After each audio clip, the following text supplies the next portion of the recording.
All right, welcome everybody to a very special episode of the Coffee Squad podcast. We are joined once again by one of our favorites, John Shrek Maffee. Good morning, John. Morning. How are you guys? Good. Jake?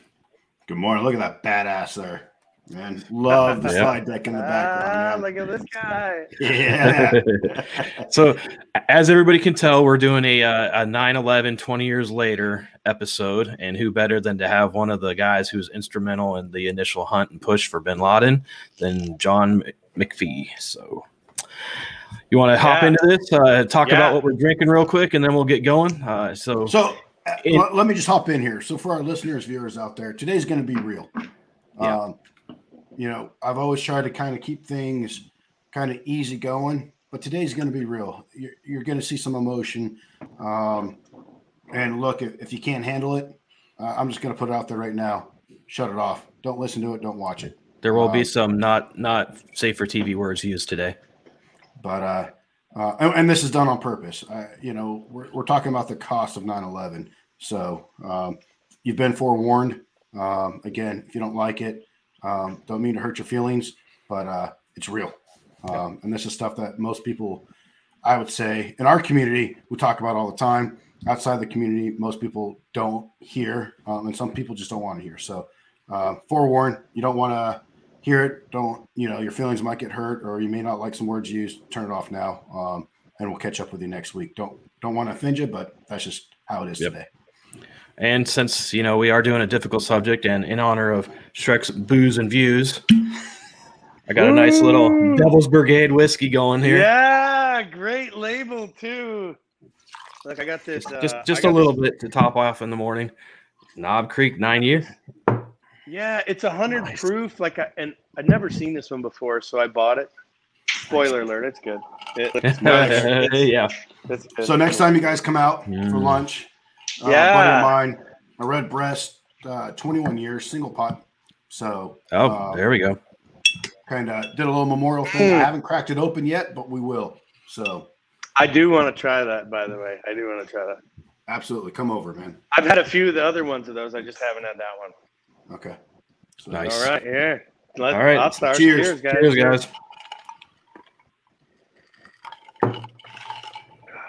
All right. So let's get into it. Get going. So let's start out with kind of where were you when 9/11 happened, and then we'll move into how everything's changed. So, Jake, where were you? Yeah. So I was actually at home. I was in California at the time. I actually had jury duty. At the time, I was managing restaurants. And my mom called me and said, turn on the TV. So I turned on the TV in my little apartment there in Sacramento, and the first tower had already been hit, and I watched the second plane hit the second tower. And I remember the feeling like my heart dropping into my stomach and like, oh shit, what just happened? So that's where I was. I actually totally forgot about jury duty that day. Luckily it was canceled. But totally just was glued to the TV and then went into work that night, and it was pretty somber. So, John, where were you? So, I was at Rayford, right? I was about to get some jumps because I was about to go to the tandem bundle course, right? And I needed to up my numbers, right? Because if you're an experienced skydiver, right, you could maybe physically handle it, mentally handle it, but you got to get your numbers. There's some prerequisites. So my troop they're like, hey, you just get your numbers up because you're leaving to go do this, right? So I was kind of like on a pre-train up. And it was me and another guy I worked with. So we were at the Rayford drop zone, right? And we're with the Golden Knights. And I'll tell you, if you ever done this for jump numbers, this is crazy stuff. Those guys that jump into the stadium and then like their heel hits like the little dime size thing for points or whatever those guys do, like, those guys don't free fall from very high. You know what I mean? So the first time like you jump with them, they're like, you're out first. I'm like, I got this. So I'm just sitting on the floor and I'm just going to scoot out the door, right? Like, I'm not even going to stand up when they tell me to go because it's next to the door. And I get to the edge and I look down and I'm like, you motherfucker. Open! So anyway, so that's what we were doing, right? And then all of a sudden we're getting ready to jump, and I had been doing this for a couple days, and then I was leaving on a jump trip. And then all of a sudden it was like, hey, 20-minute delay, right? And then, hey, all the planes are grounded. And it was like, well, you know, at Rayford, there's ground fog, you know, like you can't even, you might be able to see the sky, but from the ground, because of moisture and stuff, like, you know, North Carolina, just like a sheet of white, you know, you can't see the ground because there's so much water in the air, right? So I, you know, there's always those issues. And then I walked into the Golden Knights team room with them. They're like, hey, let's just unrig. Let's go, you know, because we were already on the plane, you know. Let's go unrig. And y'all are like, okay. So we're sitting in their team room. And, like, we're watching this plane crash into one of the buildings. And I was just thinking to myself, like, yo, someone driving a little plane like JFK's kid or something, you know, new pilot freaks out, crashed because the plane looked like that big. Yeah. And then, you know, and then the second one hit. And then you're like, there's two retards flying little planes over New York City right now? What the? And then, you know, then more comes out, right? So I had to go back to I just went back to the compound, right? And, you know, my squadron was deployed. So I had a VTC with, like, you know, the unit commander, you know, the JSOC, SOCOM. Like, I never seen so many people in the Pentagon in any VTC. Oh, by the way, how many video teleconferences were we doing, you know, in you know, 2001. Very right. few. So yeah. So here I am with, like, the JCS and, like, you know, like they're like, hey, we need to stand guys up as a reaction force. And the other squadron commander's like, sir, P squadron's ready to go, you know, because that guy's in the building. And they're like, you know, sir, you know, and then, like, A squadron's me, and I have no idea what the fuck I'm doing. You know what I mean? I was just trying to skydive today. Someone fucked that up already. So I was like, you know what I mean? In my best, like, harumph voice, right? I was like, sir, A squadron's, you know, currently located and, you know, ready to, you know, react, because they were technically closer to anywhere in the Middle East than fucking the other guys that are here. So I was like, I might be angling to get these guys somewhere. I'm not even there. And it was kind of, like, just surreal to me. And I'll tell you, like, you know, the initial reports from the JCS was stand the fuck down till we figure this out. And I think people miss this, right? Is something happens, you know, we want blood. We want shit now. This is, you know, we live by fucking seconds. You know, if it takes 2 seconds for a website to pull up, I ain't buying shit from you, right? Like, yeah. We live in such a fast-paced world that sometimes we can't take that fucking pause and go, what happened? What's our move? Right? And where the fuck is this going? Right? Yeah.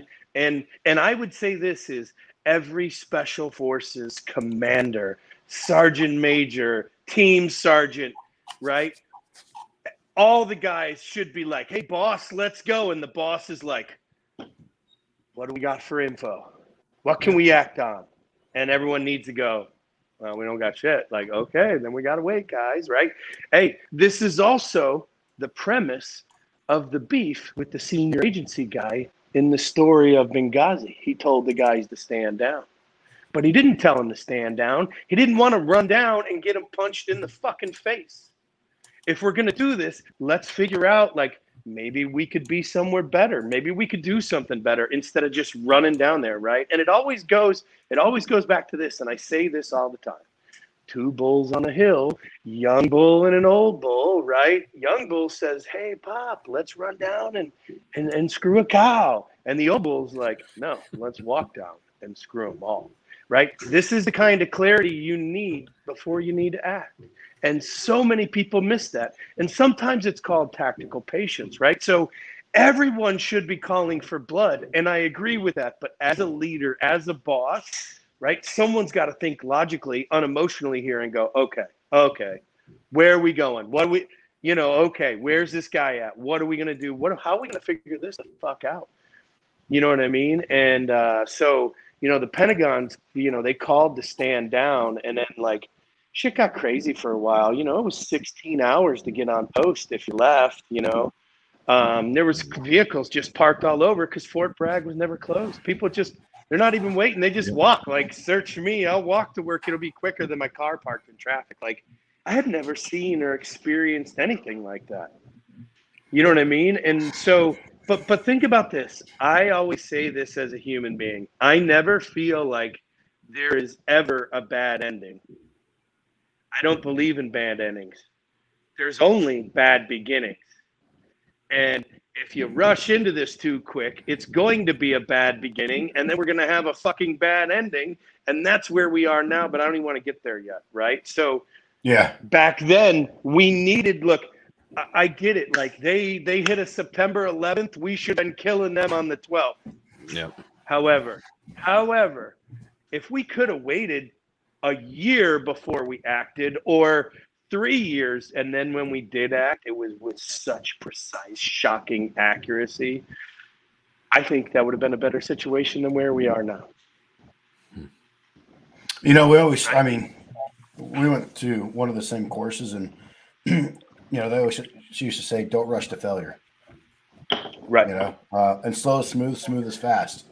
That was beating in my head in the Bravo course. Mm-hmm. But I use the same as I'm teaching my kids today. It's the same thing. Like, hey, don't rush your homework. Don't rush to failure. Slow is smooth, smooth is fast. And I think, you make a huge important thing is the tactical pause, breathe, assess everything, then make a decision.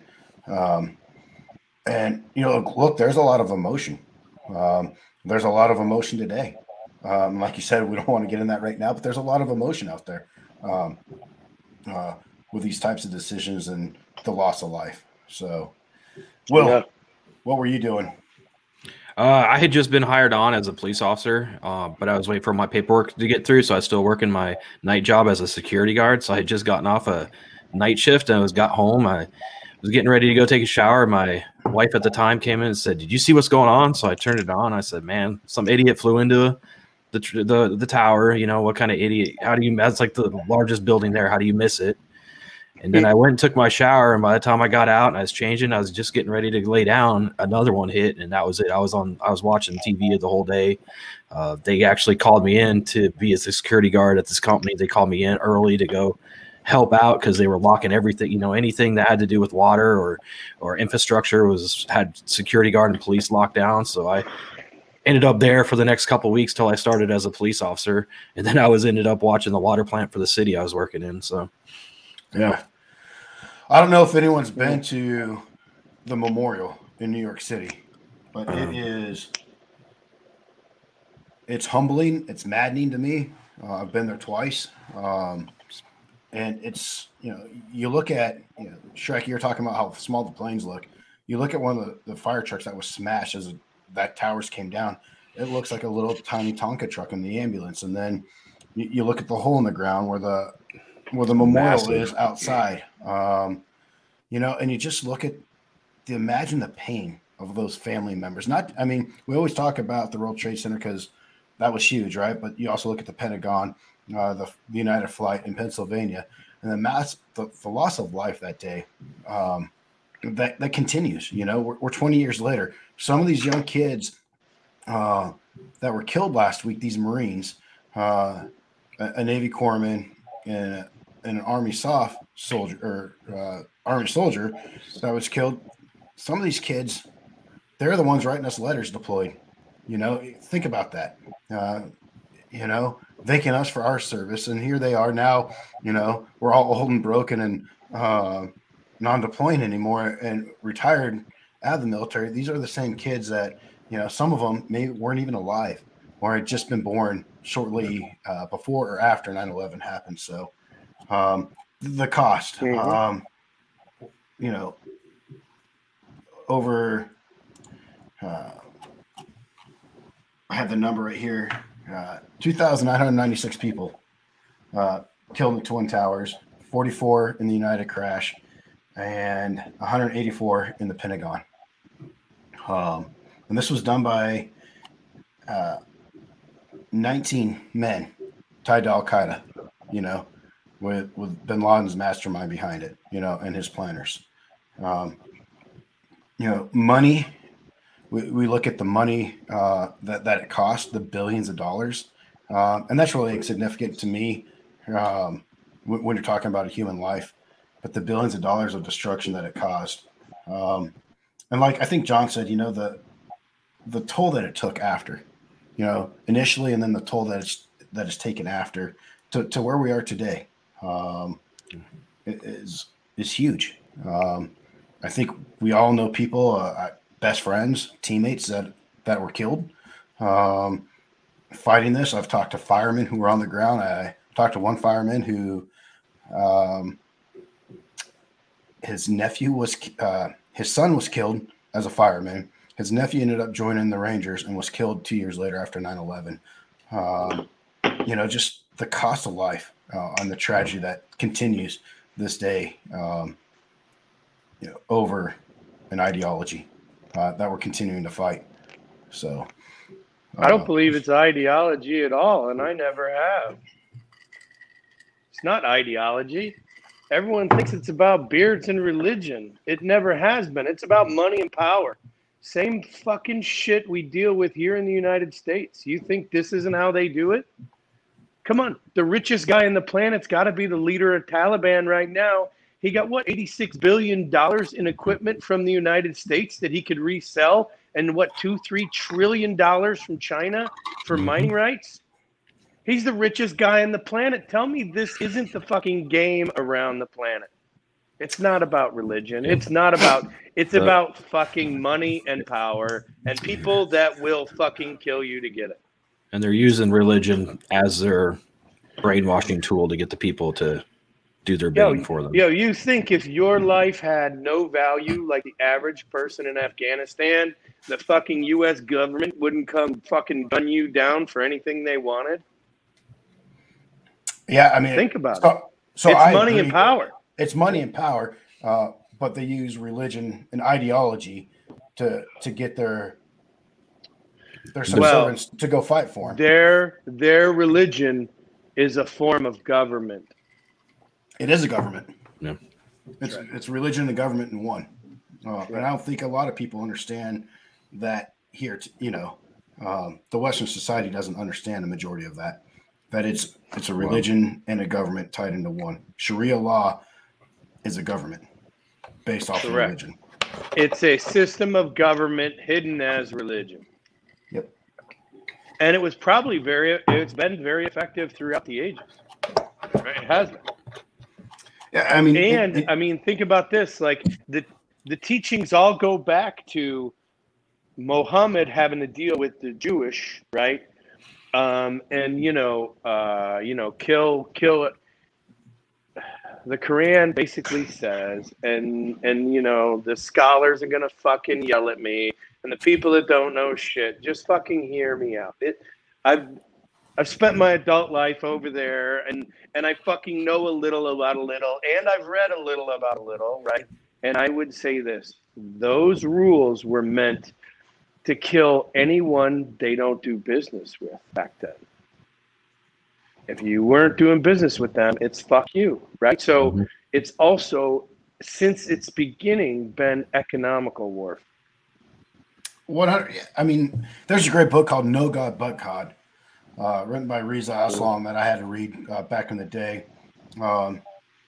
Muslim, converted to Christianity, went back to Islam. And to me, when people want to talk about Islam, and I'm not here to talk about religion, it's a great place to understand the history and the foundation and the tenets of it. Yeah. I would also say this is, and I don't, look, I'm not a religious guy. I don't even want to, I think most religion is a sham, in my opinion. Whether there's a God or not is debatable. It's the people running that dude's money that I have beef with. But I would say this is, okay, if the Muslim culture was a religion of peace, why is the Taliban doing what they're doing? Because it's about money and power, not about religion, right? So they'll break their own rules when it suits them, and they'll make you adhere to the rules when it suits them. Sound familiar? Right? That's why I don't think it's about religion at all. It never has been, right? So, but if we could have looked at it, I mean, think about this. We spent, what, $3 trillion in Afghanistan? $3 trillion. Think about this. If you would have gave me a $3 trillion budget, you give me $3 trillion and said, go to Afghanistan and get everyone to love us so they want to get rid of the Taliban. You think I'd take that money and bring in tanks and just start killing people? Fuck no, I'd be paying people off. I'd be the most favorite guy in Afghanistan because I'm the guy who pays everybody. Like, fuck you. I'd make it rain on so many people, we wouldn't have enemies. Well, and then think about, too, $3 trillion, what you could do to have businesses, right? Large businesses. I don't care if it's a Shell oil company, Chevron. Yeah. Infrastructure. Give them jobs, give them happiness. There'd be a Tora Bora Disney, and I'd bring in Westerners. And if the Taliban ever fucked with those Westerners, I'd let America and England sort their own problems, but they wouldn't fuck with me because I'm the guy giving them money. I'm the guy making their life better. Yeah. I don't know why we don't look at it that way, right? Like, we're broke in this World War II model where we got to kill the bad guys and break their shit. But the problem is our strategy in World War II was carpet bomb everybody till everyone says enough. Well, yeah, I mean, guys, the good guys, fuck it. We don't care, right? So it took a nuke in Japan. I mean, right. So you want to win warfare, you carpet bomb till everyone agrees to do it your way. So it's crazy. Right? However, we don't do that. We're fucking half pregnant guys. We're half pregnant all the time, and this is why we always fail. And I'd also say this is, especially in Afghanistan, no one read the fine print because there's no bad endings, only bad beginnings. Tell me Afghanistan wasn't a bad beginning. Tell me Iraq wasn't a fucking bad beginning. Show me a good beginning, I'll show you a good ending, but we can't do that because we play the half-pregnant game. Yeah, right? And we've done that since fucking 9/11. And every one of these Pentagon fucking generals who's going to hubris, and make fucking shitty comments about you as an enlisted. Oh, that guy was just an E7. Yeah, that fucking E7 figured out some fucking shit that you used to get promoted, motherfucker. You know what I mean? So all these generals, and this is what I never understood. If you can't be half pregnant, every one of these surges, they're like, man, we're going to do a surge. So you guys are going over 60 days early. It's like, yo, there's 50 of us. Like, you call this a surge? You call this a fucking surge. Look, check this out. In Iraq, at the height of Iraq, when we had the most Joes in the country, and under every overpass was a tank. Around every corner, there was a Humvee and 2 Joes standing there bullshitting about dumb shit, right? Hey, the murder rate in Baghdad was less than Chicago. I'd say we did a pretty fucking good job when we do it our way. But the problem is with these surges is, sir, I only need 3,000 men. You have a fucking million at your disposal. Think about this. We have to clean up, let's say we were cleaning an airfield from rocks, and I actually did this in Afghanistan. I paid all the villagers $1 to come out and pick up rocks on an airstrip. You know how fast we cleared an airstrip? When everyone found out they were getting $1. Like, I had thousands of people show up. We cleared airstrip in like 20 minutes. So think about this. What if I would have only said, no, I only need 5 people? We've been out there picking up rocks in a mile-long fucking thing for a week, a month. Why wouldn't we get more people to help us to streamline or compress that time? And that's what I think where the government fails is they're like, sir, we're going to send 20,000 troops. Well, fuck, we needed 500,000 there day one, but we didn't send that. We only sent like 20K. We sent 10 fucking guys after bin Laden. He's so important, fucking #1 target of America. We sent 10 guys, and out of the 10 guys, being one of those guys, asking for reinforcements because there's too many motherfuckers and we can't control it. They told us no. Why? Right? So I would say this is like the Pentagon hasn't been right since fucking World War II. And it's talked about, and I would say like, I did the National Defense University Master's Program there at Bragg. They had the PhD professors come down, and what was disheartening there is we talk about war and we talk about strategy, we talk about irregular warfare, and we talk about Clausewitz and all these theories and all this other bullshit, in my opinion. There's good, but we don't focus on total war. We don't focus on what's happened, like you said, Shrek, after World War II. We carpet bombed. We used total war to get the job done. We also got in alliances with people. We didn't like Russia prior to World War II. We didn't like China prior to World War II, but we used them to fight a common enemy. We don't do that anymore. We fight these small little skirmishes, and it's mission creep here and it's mission creep there. It's, oh, we're going to go and we're going to do this, and then we're going to go do that, and then we're going to build this government, and we're going to rebuild it, and we're going to promote democracy around the world, and then we're going to throw it all away.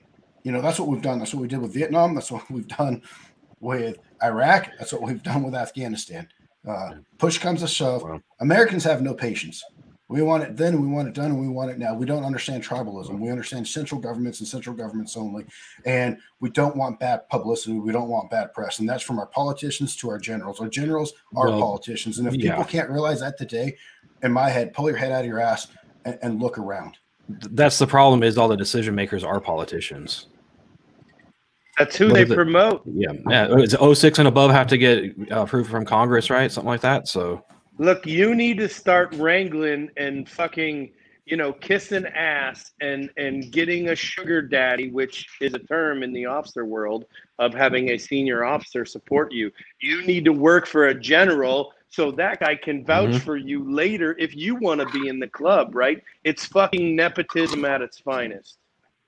And I'm fine with that as a system, but if it's not producing the fucking results we need, why the fuck are we doing it? A. And then I'd say the next thing with all of it is, yo, did we ever ask one fucking time what the Afghan people fucking wanted?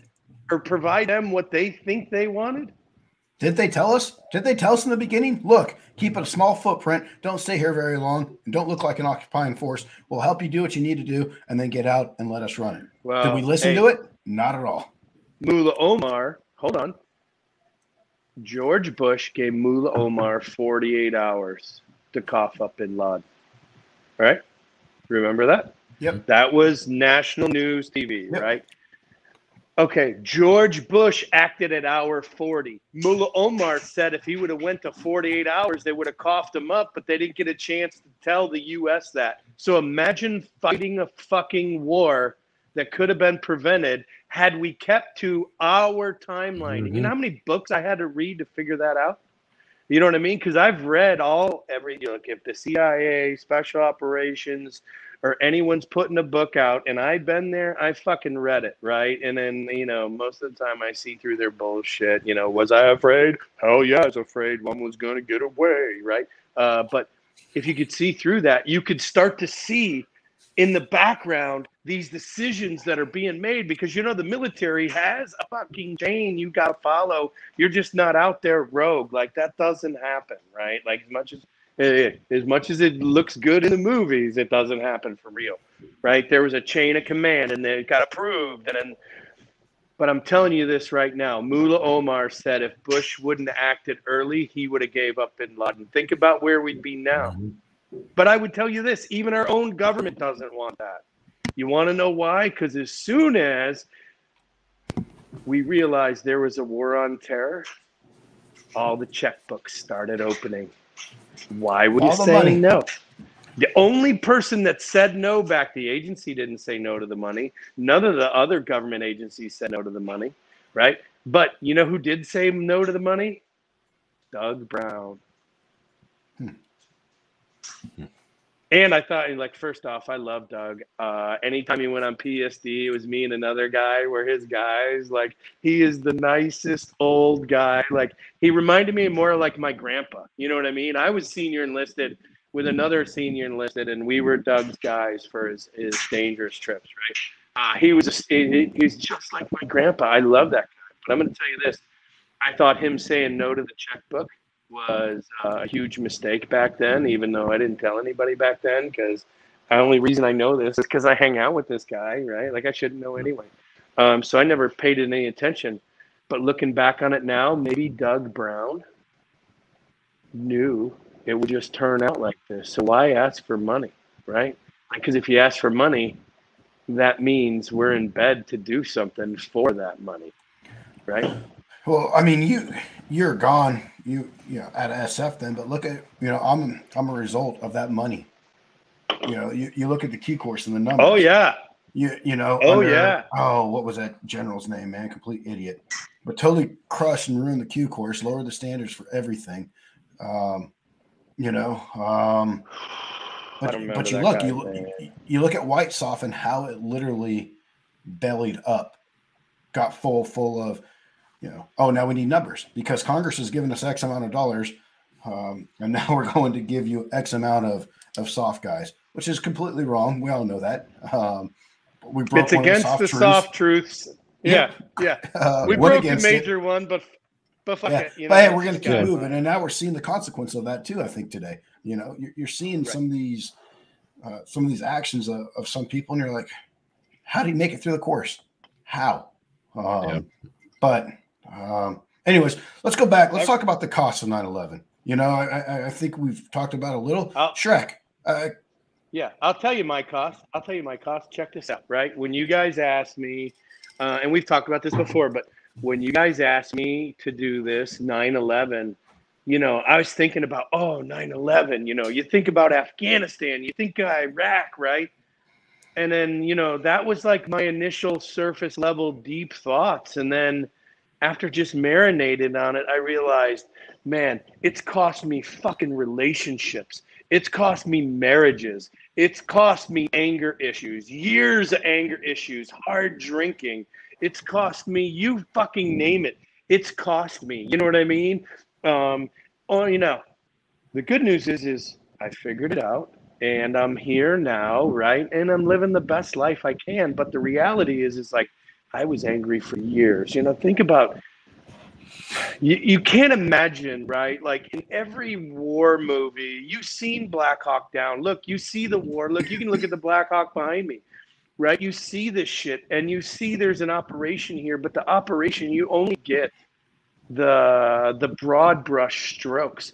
But I'm telling you, when you apply any of this night after night after night to these motherfuckers doing everything they can to help people, right? It wears on you, and that price is fucking heavy. You know, guys have PTSD issues, right? Look at veteran suicide. All this thing is the fucking cost of 9/11, right? And I'm going to tell you this, look, the firemen that reported to the Twin Towers, the cops, anybody who reported that day feels the same way.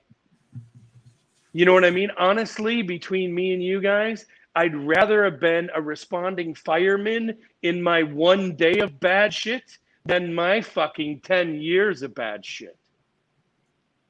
But the cost is, at a personal level, is so fucking heavy. You know what I mean? And I think people miss that on a daily basis, right? We cherish the dead, but the dead got over lucky, right? The living have to live through this shit every day. And I think that's why suicides are so high. I think that's why.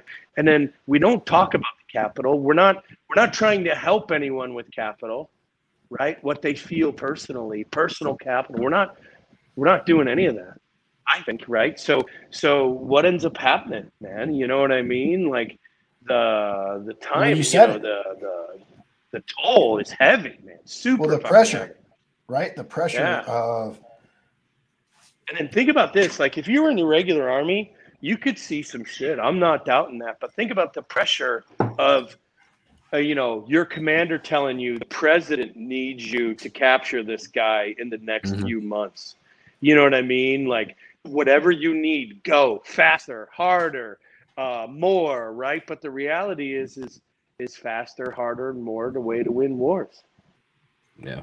You know what I mean? And look, and I would tell you this is like, conceptually, we were manhunting, and manhunting is you have to find out what thread of the sweater to pull, right? So the sweater comes apart because there's only one thread holding the entire arm on.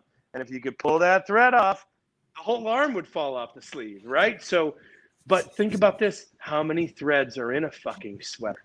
You got to start pulling threads till you find the one that unravels what the fuck you want it to unravel. And I'm going to tell you this, a super wise man once said, no matter how many targets we hit tonight, no matter how many people or how many targets we hit and kill on a nightly basis, we'll never be able to win this. Never. So, well, imagine that kind of pressure. You talk about going in there without your information. When you were in Afghanistan hunting bin Laden, I mean, honestly, how much information, actionable information, did you really have? It's like, hey, this guy might be there. Go check it out. Yeah. Go sit up on him, see if he's there. Yeah. Well, actually, once we got there, we heard him on the radio. So we were listening to his radio transmissions. We would jam some, we'd listen to some, and we'd make it, the outcome kind of how we wanted it. But I would tell you this is like, I didn't kill bin Laden, but I'm going to tell you this. I'm the only motherfucker to make him write his last will and testament. I guarantee you that. And that's a historical fact. You know, Shrek, you talked about the cost, right? The marriages, the relationships, the children, deploying with children. I had two little ones before I lost my leg. The middle one now, he was just a baby, didn't understand. My oldest, Dad's going, but he didn't understand Dad. Dad was always gone. I was constantly gone. He would go hug other men at the grocery store, go to a park and go hold another man's hand. My wife's telling me this while I'm deployed. And I don't care if you're a man or a woman and you leave your children behind and you're hearing these stories, it breaks your heart. And then you think of, as the war went on later, 2013, 14, 15, you start questioning, what the hell am I doing this for? Does anyone really give a shit? And luckily for me, I did find out that America, for the most part, does give a shit. When I lost my leg and all the outpouring love and support from individuals, from families, from corporations, to me and my family. But it's heartbreaking, and that's just the children. And then, like you said, the pressure of the anger. I can't tell me how many times, and I live in a sleepy, small little town, someone cutting you off and you within 48, 72 hours of coming off an op, you're home in the States and someone's trying to be Billy Badass on you, and you've been playing God for the last 4 to 6 months and you come home and you snap, or you snap at some smart ass kid's remarks at you or, whatever. So those anger issues, are there. There's the guilt of why did I survive and my teammate didn't? The dude, left or right of me, or I'm up on this hill, or my best friend on one of his very first ops, takes a round right to the chin. And then I go high five the team 3 months later to go replace him. And I'm pissed off, full of piss and anger, not really giving a shit if I die or not, flipping off the Taliban as they're lighting me up on the hillside, and then you come home from that and you have to face their family and talk to their family. It doesn't get any easier. He was killed. Mark was killed 2009. I'm going to see his family again here next month as his high school honors him, but it doesn't ever get easier. Seeing them and then feeling that guilt of, well, shoot, you did X amount of deployments. You did multiple deployments over to Afghanistan. Mark was really great. Like, what did he do wrong? Well, he didn't do anything wrong. And I think these are the things that we hear about on the news and people throw out PTSD, but no one really understands it or really understands like the emotion and the baggage that it carries. And then there's other people who define themselves. And I think what Shrek said is like, I believe in happy endings. I don't believe in, because of stuff I've experienced, I have to be a certain way or I'm going to be grumpy or pissed off all the time. It's a choice. And some people don't know how to make that choice, to flip that switch on or off. And hopefully these next 20 years, we can have these honest discussions and really help people out. So we're not seeing veteran suicide rates surpass that of the global war on terror. And I totally agree with you. I'd also say this is like, not only do I agree with you, but think about this. Everything I've said, everything you've said, the emotion of tie all that to veterans. Now imagine this. You're an Afghani. That war has been going on around your house for 20 fucking years. Imagine how you feel. Imagine how your kids feel. Imagine how, you know what I mean? And this is one thing, like as America, we're the good guys always in my mind. So we're going to come in, we're going to kill everybody, we're kick ass. and then you're free as fuck. But did you ever think like the way the people that like, okay, so I'm sitting at home one day and these fucking big bearded guys come with all their shit. They kill everybody in my front yard. You know what I mean? And then they tell me I'm free. What the fuck does that even mean? I still fucking live here. You know what I mean? Like, I just cut down my wheat every 3 months. You know what I mean? I think about how, Well, how many, you know, how, the opposite of what we look like to them. Think about how many, and so I had this conversation last week with some people as we're helping getting people out of Afghanistan, SIVs, interpreters, commandos, all the forces that worked with us. And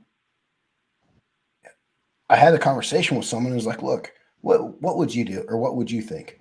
I show up in the middle of the night, fully kitted out, M4 with a suppressor pointed at your dad's head, green eyes, everything. And your dad picks up a weapon and we smoke him. And then your older brother, who's 10 years old, picks up another weapon and we kill him. And you're 4, 5, 6 looking at this like, what do you think is going to happen in 4 or 5 years? You're the bad guy. You know, I had a little kid Right. who got in a 3-sided ambush out by Firebase Anaconda. And months later, this kid he's paralyzed from the hips down. His head looked like someone took the top of his skull and sewed it back on, which literally happened. But he was fighting alongside his dad in that 3-sided ambush. We dropped some ordnance on him. Healed up. His brother's pushing him in what we call an Afghan wheelchair, which is nothing more than a wheelbarrow, up to our med clinic. So I'm talking to him like, hey, man, what happened? He's like, well, you know, a few months back, you guys dropped a bomb, killed my dad. And I was like, well, shoot, man, did you learn something? You know what his response was? How much are you going to pay me? Right. You know? Money and power. We don't get it. Our Western mindset just doesn't get everything. And then you report this stuff up and no one gets it. You know, we have a mission. We have a mission. So, you know, the toll that takes on the Afghans, on the interpreters. We had some interpreters that, you know, were with SOF forces since 9/11, you know, right after 9/11 and stayed with us for 10, 15 years. And they're trying to get their families out because they've been hunted by the Taliban and Al-Qaeda. And they're crying on the phone the last 2 weeks, like, Jake, you got to help us. And, you know, when hey, man, the gates of the airport are sealed. They put dirt up against the walls there. I can't get them out. I'm sorry. And they're crying, you know, Well, they know an awful feeling. They know they're going to die.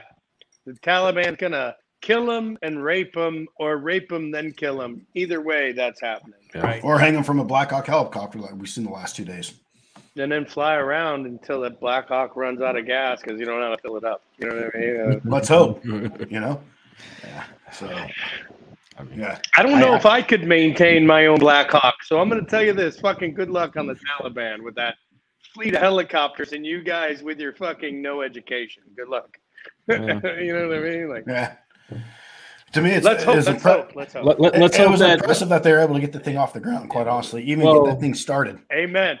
I was Amen. like, I bet what? I could cruise around in one once if you gave me a few minutes with it. But still, like, to fly that thing and the way they were hovering it, like, to me, that was an experienced pilot. That was someone who we had trained who either Taliban kidnapped or forced him to fly it, or, you know, he just switched sides, which isn't that uncommon over there either. People don't understand, like, switching sides happens all the time.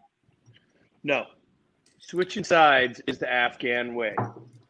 Well, I heard something the other day. They were talking about they equated it to like a fifth grade playground where Johnny's over here playing kickball, and then Tommy said, "Hey, let's go play on the monkey bar." So everybody goes over there, and Tommy's like, "Where'd everybody go?" Yeah. So it's like it's just I don't know if that's accurate, but I would say this is what I've seen for real, right? Is Afghans have been fighting foreigners for so long that Afghans are okay, foreigners are bad. All wars that happen to Afghans are foreigners, and foreigners are bad, right? So what happens is an Afghan will fight for one side of foreigners, and you know, another Afghan will fight for another side. In Tora Bora, we go up, right? The Saudis or any of the other Bin Laden-like terrorists, we just fucking kill them. No one wanted to deal them. But if there were, you know, if we got a group of 10 Saudis and 1 Afghan, or 10 Saudis and 10 Afghans, it doesn't matter what the ratio is. The Afghans would be like, oh, this guy's an Afghan? Yeah, he's now with us. Saudis, oh, we'll kill all these guys. But the Afghans are now with us, right? So, because the truth is, well, the Afghan is not to blame for fighting with this guy because he probably fighting with that guy to keep alive. So now, to keep alive, he comes with us. And then later, he's going to have to go with someone else, right? But because he's an Afghan won't kill an Afghan. Right. And that's the way it works. Right. So the truth is Afghans will always flop sides because they know someone behind is pulling the strings. Right. Look, everyone knows this. Afghanistan owns time. We own watches. That's why we fail. And they would say that to us all the time. Yeah. All the time. Like, we're just waiting for you guys to leave. They give you that bullshit smirk like, you can't touch me. We know this. We'll wait you out. Not a problem. You know, as you're talking about Afghans and sides, it reminded me of Tagab Valley, right outside Bagram airfield there. And that valley used to fight the Taliban. And then the U.S. came in. And once we made a presence known, they fought the U.S. It's just, yeah. Anyways, look, 9/11. Think about this. Had we never went into Afghanistan, we would be in the same place as we are right now in Afghanistan. However, there's one major difference in those scenarios. You wouldn't have fucking PTSD. I'd also say there's some great things that and you probably have your leg. I mean, look, I you got have a leg. Yeah, and they wouldn't have billions of dollars of equipment. So I got this awesome little running leg here. When I run, it reminds me of my buddies who aren't here, who would probably enjoy that run, even though some of them like Mark hated running. But some would. Yeah. That's just how it works, I guess. Yeah. But it's there's a lot of positive too. War, I don't care. At least from my perspective, war changes you. You can ask my wife who knew me after my second deployment. We got married. And the third one, she's like, you've changed. And you've never been the same since. You're more serious. You're not as happy-go-lucky, even though I feel like I'm a happy-go-lucky guy. But there's some positives too. I appreciate the smaller things in life. I appreciate the simple things. I appreciate quietness. I appreciate family. Hell, I appreciate a good thing of nachos and a chili dog, I think I love nachos. Yeah, everyone's like, nachos. What are you gonna get when you get home? I'm always like, I want a big thing of chili cheese nachos and a chili cheese dog. That's what I crave every time I came off a deployment. But I appreciate freedom. I appreciate my friends, my teammates. The ones here that have passed. And there's a lot of, if we can almost sit back and look at the positive on a personal level, on an individual level, there's some awesome positive things that I've gotten because of going to combat and being involved in combat. Hey, I wouldn't be where I am today without it. Yeah.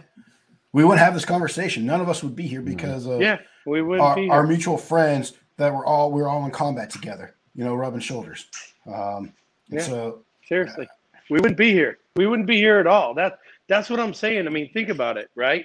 We wouldn't be here at all, even though Afghanistan would still be in the same place. What's that say about your problems? We're more than likely going to help someone else than worry about our own. Yeah, and I think it's time to heal. I got out at 14 years, just under 14 years. Yeah. And I was I was a war baby, and I love combat. I love war. Everyone's like, well, do you miss it? I was like, the only thing I miss is the deployments. And now as I'm more away from miss the chaos. I miss the chaos. Like, and I've always said, no one knows what's going on here, and I'm in charge. Yo, we got this. They're like, how do you know? I'm like, I don't know. I just make it up. It makes sense though. With everything going on, it all makes if you put me in front of a CEO you know, in the security side, like I'm a little nervous. I'm like, oh, but you put me in the middle of a gunfight. I'm like, woohoo. You know, I mean, yeah. You know, I'm the one keying my mic, like telling my boys, like, you know, for the younger guys, like, hey, you know, this gets my, you know what, hard, you know, are you guys feeling it? You know, like, are we having fun yet? Like, it made sense. So for me, I'm able to look back, a lot of negative, a lot of sadness, a lot of heartbreak. But then I can focus on that, or I can focus on the positive and what I have gotten out of it. It's the relationships, it's the memories, the good memories. And even if all you have is good memories, you never know what a bad memory is. If all you had was bad memories, you never know what a good one is. So those are the things that I cherish. I would tell you this. Look, I would say this: in the worst situations of humanity that I have ever seen, it's when guys were always their most positive. The most negative situation we could be in, it's when guys are their most positive. They're going to crack that little joke. They're going to talk a little shit. It may not be a lot, but it might be enough to make everyone else around them smile. And you don't get that without knowing how bad shit can fucking be. Right? Embracing the suck. Yeah. Well, you can call it, embracing the suck is a term. But what I'm saying is, every time shit got really bad, this is when I thought the dudes were always at their best. Me, other dudes, everyone I ever known, everyone ever worked for me, right? Like, I just felt like that's when everyone was at their best. But think about this. If you didn't know what your best was, how do you know to be your best? Does that make sense? So it takes knowing that up situation to realize how good of a person, how strong I can be, right? And you're not going to get that anywhere else. That's not going to happen because you read a book or you were on the Instagrams, you know, you were on TikTok last night. Like, that's not going to happen. Or you're watching some of Shrek's SOB videos, man. I love them. I love them. Well, if you were watching my videos, that shit's in there. It's deep in there. You know what I mean? But anyone else, like, I don't know. And that's me. I think, and I guess I wish, you know, the buddies of ours, you know, who've chosen, you know, check out the weight was too heavy for him to bear. I wish, you know, if there's any veterans out there that are listening, first responders, police officers, you know, you've been there. You've been at some of the ugliest parts of humanity. You've gone through it. So don't give in to that one little piece, you know, at this hard, difficult time in your life. You know, be that person who overcame, you know, the most difficult thing and then push through it. So I would say this. Yeah, I would also tell guys this is like, look, you are not the anomaly. You're the bigger percentage like everyone else. We all fucking feel that way. You're not the anomaly. There isn't a fucking you're the anomaly and you're the freak here. No. We're all fucking humans. We all feel like that. Right? We all feel the same, right? This is as much about you as it is me or any other veteran, right? We all feel this way. So knowing that you're not the only one with these feelings or you're not the only one feeling this way should tell you, wait, this is actually the norm? This is more of the norm, how you feel, than it is the outlier, the anomaly, right? So if you're in the norm, so is everyone else. Okay, what do you do about it? How are some guys coping with it? How are some not? When you realize that you're in the norm, what you realize is you're not coping the best you can, right? Yeah, I think that's and what works for one doesn't work for everybody else, so you kind of have to find your way. No, yeah, this is like look, I say this in running a small businesses. You guys will get this, but accountants, it's not one size fits all. You do job interviews till you find the one that fits, right? Because you don't know shit about money doesn't mean the first accountant you meet is good for your money. I'm just throwing that out there, right? Yeah. So having said that, as a small business guy, think about this. You should be doing the same with the people you take advice from. or the people you're going to talk to about these situations, right? Like you should be talking to as many, because look, I could tell you something and you're like, yo, inspirational, right? And then Will's like, you ever check on this? And the guy's like, what the, what? Like, you know, you could, because he heard me say something, you could have been the over the top if he would have just realized he should be talking to multiple veterans on how they deal with this, right? And then, you know, guy might talk to me, I might go, hey, here's how I dealt with it. Doesn't help a guy, right? You guys talk to him, you know, he listens to one of you guys, or a guy might listen to me, right? It doesn't matter who he listens to. What matters is this person gets through to him, get through to him, right? And if you could tell them, look, your feelings are normal. Everything you're doing is normal. You're not angry. You're not fucked up. You're not defective. Like, matter of fact, I would say this is like, think about this. And I told my kids this. Everyone above the age of 16 in the United States gets a driver's license. What does that say for how good of drivers people are? And what does that say for how smart people are? And my kids all realize really quick, there's a lot of bad drivers out there and people ain't that smart, generally speaking, right? So having said that, when you realize that, what you realize is talk to multiple people, find a person to get through to me and try it. And if that doesn't work, find someone else, right? And I think it starts with, you think you're defective. And if you think you're defective, who do you talk to? Well, I got to find other defective people. But the truth is you're not defective. You're normal. So you'd have to find other normal people to tell you something decent. Makes sense? And I see this all the time. Look, a lot of guys call me. I've helped a bunch of guys through the years. And I'm not the traditional PTSD guy where I'm like, oh, bro, it's okay. You know, like, I'm like, no, fuck you. How much you drinking? What the fuck you doing? Like, yo, stop being a fucking dick. You know what I mean? A lot of times, I would say the majority of guys that I dealt with needed the slap in the face, not the big hug, kumbaya. You know what I mean? Because you're like, big hug me, kumbaya. I'd be like, yo, yeah, we don't respond to that right here. Like, whoa, right? But they're not calling you for that, right? They know you. But if you told me like you're all fucked up, I'm like, I'm listening. I'm fucked up. Oh yeah, okay. You tell me, right? Like, and then now you got them listening, right? So, but I think that approach is truly personal, and I think the approach has to be you're normal, and here's some strategies to deal with hard times, not you're defective, and here's your plan to not be defective. Like, that just pisses me off. You know what I mean?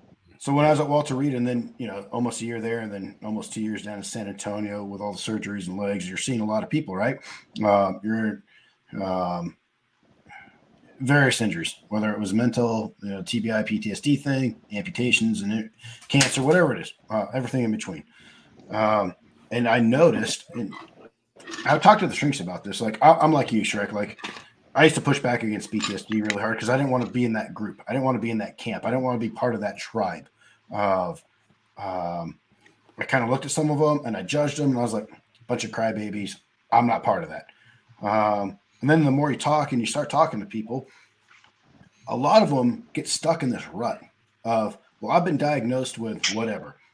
For me, it's obvious. I'm an amputee. Well, I don't have to be an amputee and sit in a wheelchair all day. I can choose what I want to do. And I think people with whatever they're going through in life, you don't have to be stuck in that defined thing. Talk to someone like Shrek, talk to anybody, any of your buds, you know, and like you said, multiple of them, and then don't define yourself because yes, you may have this right now, but a week from now or 2 weeks, it may be gone. It doesn't have to define who you are. I would tell you this is, look, what you're describing is what I call the only chapter syndrome. And just hear me out. Just hear me out. The only chapter syndrome is, you know, you serve at the highest levels, right? Like when I retired, I was thinking, how do I top anything I've done in life?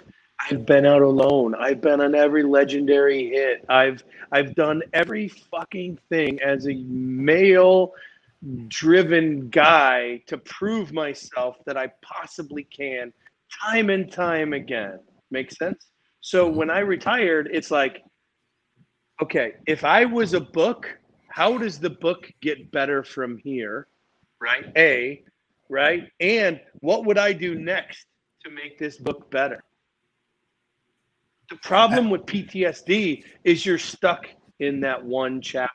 You only write one chapter, and that's that fucking great, what you perceive to be the greatest chapter ever, right? Because of what you've done, what you've achieved, your brothers, the loss, the gain, the negative, the positive, right? You do all this stuff, right? You do all of it, right? But this is that one chapter. But the problem is, okay, let's say this chapter happens when you're, for me, probably 35. Okay, how long am I going to live for? Well, I'm already in my 50s and I'm still here. So that's at least 20 years that I can prove right now, right? I'm going to speculate I have another 20 or more. So I'm going to live another probably 50 years past this date, and I can't possibly make my life better. And that's the logic with the last chapter. But this is what so many guys do.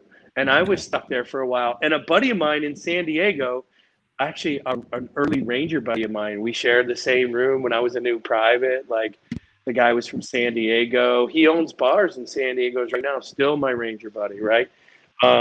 He was like, man, you know, now that when I retired, like, you know, I retired, I was fucking tired, man. 10 years of fucking, you know, 9+ deployments, and then all the surges and all the fucking trips as a Sergeant Major, which was endless and tiring all the time.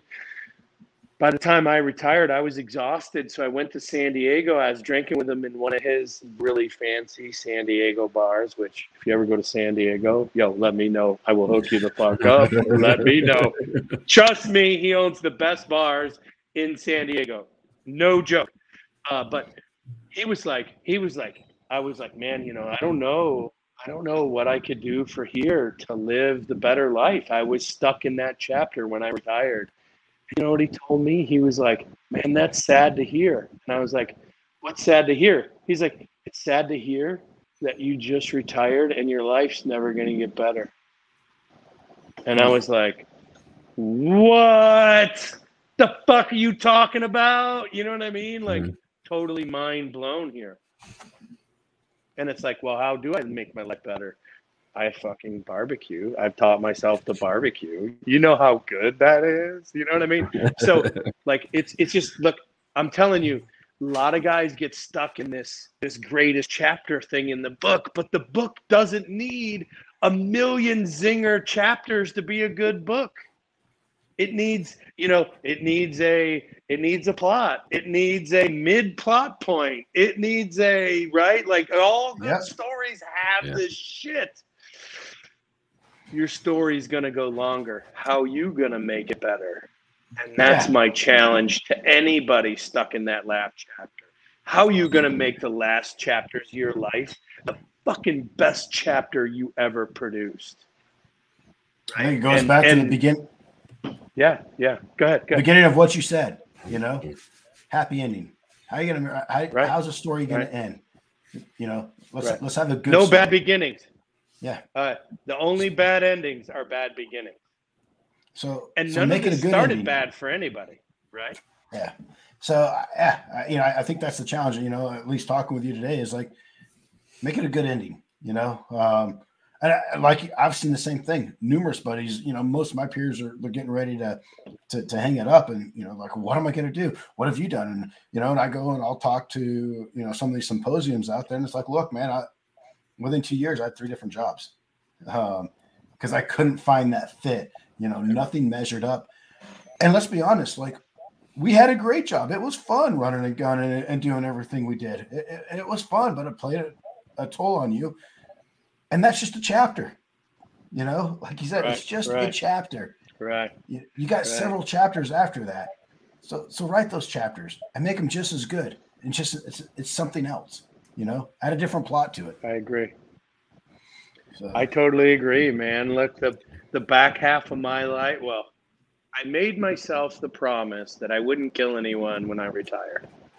There's been a few times I regret that. You know what I mean? There's days where I'm like, you know, I said I wouldn't kill anybody. I was fucking wrong. You know what I mean? It's the only thing holding me back right now is I made myself a promise, motherfucker. Anyway, it's true. Like, there's been a few times where I actually felt that way. You know what I mean? But hey, I made myself a promise. If I can't keep that to myself, all my chapters are bullshit. And I think this is another important factor in this equation is the loyalty factor. You've been loyal to your brothers, but can you be loyal to yourself?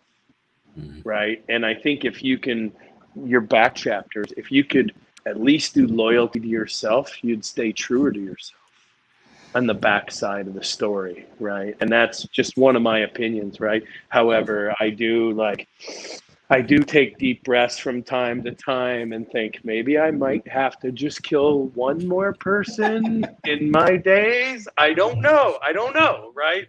I hope not, but like, there's times where I'm feeling it, and there's times where it might be a bad idea because I'm feeling it for no reason, and this is a bad idea, right? So my point is I don't think the feelings are going to go away, but what I do think you can do is stay true to yourself. And if you can't be true to yourself, how are you true to the brothers around you? 100%. You know, and your family. You know, whether you're and your family. Married, divorced, like right. You owe it to me. It's like I owe it to them. I owe it to them now. You know, I owe them my best. Do I give them my best every day? No. My wife will be the first one to tell you that. But I owe it to them. Of course. You know, I owe it to them. I owe them the same amount of effort and energy that it took for me to get through the courses that I went through, to chasing bad guys up and down a mountain. Yeah. All that stuff. I would say this. I would feel like I don't owe them that. I would say they earned it. They earned it from me. And I need to stick to my end of the bargain. They put up with me and my bullshit. Like, they earned it. I need to just. I agree. Yes. They've earned it. And honestly, I need them more than they need me. You know? Oh, man. Don't tell anybody that. You're gonna ruin our mystique. Come on, don't be saying that. You gotta cut this part out. You know what I mean? Like, I'm supposed to be the brave husband in this relationship, and you just took me down 10 pegs, even though we all know the truth, right? Like, yeah. I mean, I think this has been a great conversation. I think it's one that you know, we kind of went off on a few different tangents, but it's real. I think for our listeners and viewers out there, you saw real emotion today. You saw people who truly care, gave their heart and soul and everything they could out there to protect the homeland, to protect the American people after a terrorist attack. And I guess I hope for our listeners and viewers, you know, let's take a minute, you know, on 9/11 on Saturday and remember the heroes that day, the families that got that knock on the door, that their husband, their wife, their children, I mean, 2 years old, I think was the youngest one, killed, or maybe could have been even younger, during those terrorist attacks. And then remember all the first responders, our police officers today, and our service members, you know, serving around the world, and everyone in between. And take a second and reflect on that. Let's not reflect on pushing blame, I'm right, they're wrong, any of that stuff, of what makes this country great, and the heroes that are out there day in and day out willing to sacrifice and put their lives on the line to make our lives a little bit better. Amen, man. I couldn't agree more. Well said. Yeah, take that minute, man. And I'd say while you're taking that minute, don't think of the broad brush, what the news puts out, what you already heard, what we already know. Think about it on a personal level. Think about that cost. Think about, you know, the things we talked about today. Think about that just for a second. And I think that would give you some clarity a little bit on, if you don't know how to even look at something like this. You know what I mean? And then reach out. You got questions? Look, man, I'm always willing to talk about it. I know others aren't. Honestly, I think it's healthy to talk about. So if you're a veteran or a first responder, you're struggling, reach out. Hit us up. I'll reach out. I don't care. Hit your buddies up. If you just have questions about what it's like, and you want not the movie star gloss over, reach out. It's not always cool and sexy like it is in the movies. It hurts. There's pain involved. Yep. Yeah, it definitely ain't like TV, that's for sure. TV always paints us at a bunch of whiny pussies, like, you know what I mean? Like, you know what I mean? It's like, I've been shot 7 times, and all the government pays for is this pickup truck, right? Like that's like the dude's a triple. You ever see that Triple Frontier movie? That's a Ben Affleck line, by the way. But I hate how they do that because, like, regular veterans I know is like, this dude gets any closer to me in the bar, I'm gonna fuck him up. Check this I'm out. gonna lay him the out. Yes. You know what I mean? I don't know anyone complaining about this shit, like crying in their drinks. I know dudes that'll fuck people up. And like that is more of real what happens than like fucking crying in your beer about it. You know what I mean? Yeah. Yep. So, anyways, oh man, good podcast. Cheers, guy. Hey, cheers before we wrap. Cheers, this man. up. Let's get. We appreciate you coming on. Appreciate you coming on, John. John, Hey, thank thanks, you. guys. Look, I always enjoy this. You know this, man. Anytime. You want to tell everybody where they can find you at? Yeah, sobtactical.com. Let's see, it's right there. There you go. You can see it behind me. Yeah. This is a picture of me the day after I went on my solo mission in Afghanistan. This is after we hit the target, and this is at Bin Laden's grave, which we found no DNA at. Yeah. I might have had to pee real bad then. Hey, all that adrenaline and all that hiking, you gotta let loose. You gotta do that download while you're there. Hydrated. So yeah, I was hydrated. You know what I and mean? what better Come on, place? you can't blame a guy for being hydrated. Come on. And you got to make what people don't realize is the high mountains of Afghanistan are lacking a lot of vegetation because they don't get the rain and the nutrients that they need. So you need to give them a little extra nutrients up there. Amen. You know how many trees will be growing for the next 20 years from my hydration?